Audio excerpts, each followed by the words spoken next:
Good evening. I'm so excited to be here with you tonight. Let's talk acne, right? First of all, thank you guys for being so patient. I know I haven't been online in a while with back to school and the end of summer. It's been a little crazy around here, but I am back and I'm ready to talk more about different things that have been requested. And one of those was acne. So let's talk about some misnomers because there's a lot floating out around there on this subject that is out on Facebook and the internet. There's a lot of information sent from places that are well-meaning, but maybe not necessarily geared towards skin research and health, and so they just kind of put some stuff out there. And I know when you have acne or any kind of congestion or breakout, you want it gone yesterday, and you're willing to try anything, and you probably have tried just about everything. So I want to come along and help because I actually love working with people who have acne. I love walking with the person and seeing results. It's kind of be a bit of a slow walk, a long road, but I'm willing to take that with that person. So I kind of want to start talking about it and get the conversation rolling. This might end up being a 2-video series because I do think that we have a lot of information to cover and I don't want to overwhelm anybody. And I also want to leave room for questions. So like this video so I know that you watched it, and then below comment on questions after you watch this video because I want to address specific concerns and needs from people. Okay, so acne, first of all, one breakout is not acne, okay, although that's not fun. Acne is something that is a condition that happens that's usually chronic. It is something that you can definitely though help to contain. Some people though never actually get over acne. You'll just be acne prone, which means that you have an easier time of breakout. There's also many different types of breakout, and acne can happen at any age. I mean, there is actually a condition that's baby acne. You have teenagers, you have adult acne or middle-aged acne, and then I've even had 80-year-olds come in with congestion and acne starting in their older golden years. So I just know that it can hit at any time, and it can be a bit of a challenge. Okay. Excuse me. So I don't know if anybody knows, but I am one who struggles with acne, and my acne is a cystic type of acne. So I not only get little breakouts, but I actually really do get more of the cysts, and mine actually have a tendency to come in my cheeks, sometimes my chin. And so that's really, really fun. I never had a breakout my entire life until I became pregnant with my child at the age of 26. And instead of the pregnancy glow, I had lovely skin with acne. Now I do keep it. I have a number of things on my bathroom shelf or countertop that helps me kind of combat it as it happens, if it happens. So I'm fortunate because I have gotten a handle on it, but it does take some work, and it will always probably take a little bit of work. I do have some scarring that I've done really a pretty good job of trying to take care of. But that's something that you can work on. It just takes a little bit of effort.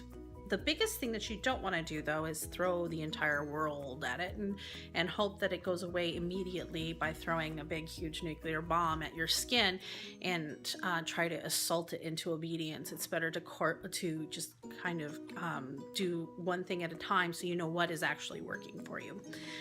Okay, so let's talk about a couple of different types of breakouts so you kind of know if you deal with it, maybe what you're looking at. So we have what's called congestion or closed comedones and open comedones, which those are usually a collection of dead skin cells mixed with sebum that create a plug inside your follicle, and they can just sit there and become hard like little seeds. If it's open, it often will oxidize with the air and turn black. That's not dirt, that's oxidation. If there's a little skin that's grown over the follicle opening, it can be a white little seed that's called milia or whiteheads. It can also just kind of stay yellow and just kind of be a bump underneath the skin, and your skin will become a bumpy texture. I actually have one right now that I'm gonna go ahead and show you guys right here. This would be what I'm talking about here. It's not pustule. It's not really even inflamed. So it's not really going to come to anything. It just sits there. Now, the danger with these, though, is that if they're not cleaned out properly, they can create a breeding ground of bacteria that starts to create other further problems down the road. And those are a little bit harder to take care of and can cause the scarring and can cause the irritation and a lot of the mess that we deal with when we have acne. So the best thing to do to combat something like that, if you have a lot of closed comedones and congestion, is that you would want to go ahead and see an esthetician, because then we can go ahead and do some proper exfoliation and proper extraction work to get those removed. We're not talking bathroom surgery. Keep your hands off your own face in the bathroom. It's unsanitary. We'll talk a little bit more about that. But there's different techniques that we've been taught as estheticians to go ahead and remove those without scarring. The other thing is exfoliation. But you want to make sure that you're doing things that to exfoliate your skin without causing more inflammation, because we're going to talk about inflammation and how that has an effect as well. So again, if you see an esthetician, we can usually recommend some of the best ways to exfoliate your skin. You want to stay away from scrubs. Acne and scrubs don't get along. They can actually exacerbate the problem and cause more problems by causing inflammation to take place. So anyway, so that's like usually the first step. Often you're going to see acne start in the diamond shape, which starts from here to here to here. And that's a really often occurrence, especially with teenage acne. Adult acne can be a little bit of a different animal. But if it is in regards to over excessive sebum, it'll start here and then just spread. Okay. If you're talking about adult acne, that is often a hormone imbalance or hormone fluctuation that takes place. And that was what I experienced.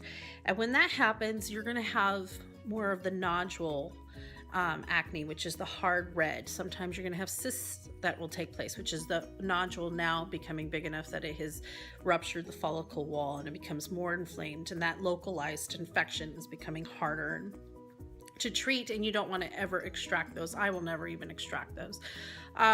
So that's the progression of adult acne.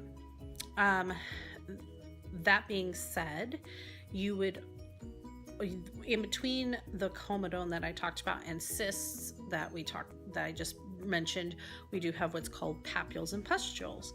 And pustules are those nice little white pussy kind of acne that you envision when you think of acne in general. You usually see where they come to a head and they have pus to them, and they're a little oozing sometimes. Papules, not so much, but they still have that yellow underneath, and you can go ahead and I can extract those. I would not do that yourself in the bathroom surgery scenario. But anyway, that is something that pustules are very often with an oily skin type and often with your teenage acne, although you can get it as an adult as well. So those are some different types of acne, and you have different grades of acne. So not only am I looking at what type of breakout, because the type of breakout will determine how you treat it, but I'm also going to look at the grade of acne. There's 4 different grades of acne. You have your first grade, which is your least amount of breakout on the face. It's often closed comedones, maybe a couple little pustules. It's really pretty. It's at the beginning stages of acne, and then it just goes up from there. Grade 2, grade 3. By the time you hit grade 4, often I'm going to be sending you to a dermatologist at that point. And so if that ever and that's where I will communicate with you that you need some medical assistance with that. I can also help you at home. So, okay, so there's 4 different types of acne or grades, and there's a number of different types of breakout that you have. When you have pustule, you're going to want to have an oil regulating type of product to help you with your oil production, and you are going to want something that has some antibacterial action to it that can kind of help clean and clear and out the bacteria aspect that is happening on your surface of your skin. If you're going into the nodule and cystic acne, it's all about inflammation. So you want to make sure that you're using products that don't exacerbate and irritate the skin, that are going to keep and calm down the skin. And then you can also come in with a little bit of exfoliation and a little bit of the antibacterial aspect of it. As far as treatments are concerned in the treatment room, if you have cystic acne, I'm going to use LED light therapy because it's one of the best things to get down deep within the follicle and kill that bacteria, take out that inflammation, and start your healing process. If you're in the papule and pustule stage of acne, if you've got that going on, we might do a little bit of the more on the chemical peels, and we might focus a little bit on that. When you have more of the comedones, we're talking about maybe some microdermabrasion, maybe some, again, and more chemical peels, whatever we can do to kind of help open it, enzyme therapy, and then extractions on that one. So we have lots of options in the treatment room.